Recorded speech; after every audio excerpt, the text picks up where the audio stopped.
Тем временем эпиданные по Коми снова обновили рекорд. За сутки прирост 225 зараженных. В активной фазе сейчас больше 3000 человек. Вот как эти данные и другие новости региона прокомментировал в очередном телеобращении к жителям Владимир Уйба. Сегодня в республике лабораторно подтверждены 12 926 случаев заболевания коронавирусом. Прирост за сутки 225 человек. В основном это Сыктывкар – 62 человека, Усинск – 56 и Воркута – 26 человек.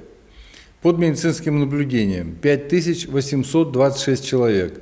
Выздоровело 9693 человека. За сутки мы сегодня достаточно хорошо выздоровели 148 человек. Республика Коми получит 28 автомобилей скорой медицинской помощи. Это особенно важно в нынешней эпидситуации.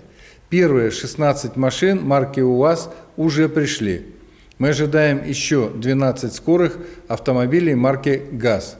Машины оснащены современным медицинским оборудованием и пополнят автопарк центральных районных больниц и территориального центра медицины катастроф в Ухте. В республике продолжается работа по улучшению качества питьевой воды. Такая работа ведется в рамках регионального проекта «Чистая вода» нацпроекта «Экология». Новые водоочистные станции заработали в селах Нёбдино и Нившера Карткировского района. Станции обеспечивают качественной питьевой водой жилой сектор, соцобъекты, а также к ним подключены две водоколонки. До конца года в районе планируется ввести в эксплуатацию еще одну станцию в поселке Подтыбок. Также идет строительство станции водоочистки в селе Усть-Вым. Всего на этот год в рамках инвестиционных программ Коми тепловой компании запланировано введение 16 подобных водоочистных станций. Республика продолжает оказывать поддержку гражданам по оплате жилищно-коммунальных услуг. Сегодня ежемесячную фиксированную выплату получают более 170 тысяч человек.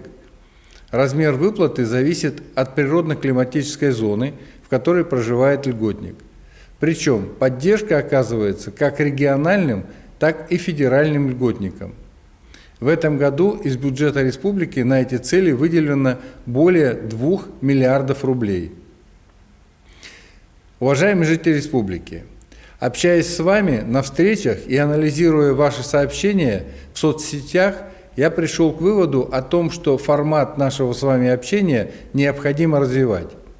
Поэтому теперь я буду выходить в эфир не с ежедневными видеообращениями, а с комментариями по ключевым, наиболее актуальным вопросам, событиям, происходящим в республике. Этот формат не будет ежедневным. Но подчеркну, я продолжу информировать вас о наиболее важных событиях, делиться мнением, только в другом формате. Кроме того, сохранится воскресный эфир, в котором я отвечаю на ваши вопросы. Он будет выходить по мере накопления поступающих от вас обращений.